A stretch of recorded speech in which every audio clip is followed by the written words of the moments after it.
First floor था, ये second floor है। इसका रूटर नहीं बज रहा है क्योंकि हमने लॉजिक डाल दिए हैं पर फ्लोर वाइज पर रूटर।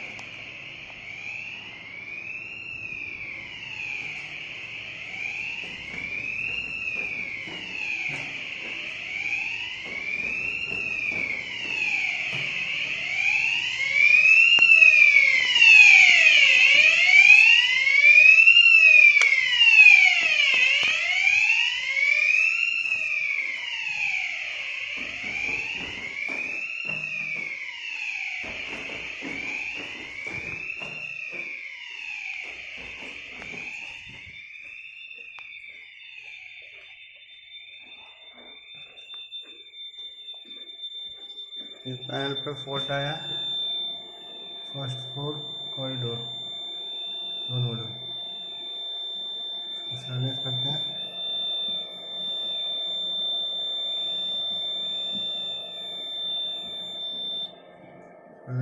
आपने ड्रिल के लिए किया या फिर कुछ प्रॉब्लम है सर? क्या सर? ये पीछे आपने ड्रिल के लिए किया था फिर एक्चुअली कुछ प्रॉब्लम होता है? क्या चीज़? जो अभी अलार्म की आवाज़ आ रही है। ये मैंने रीटेस्टिंग करा था ना इसकी।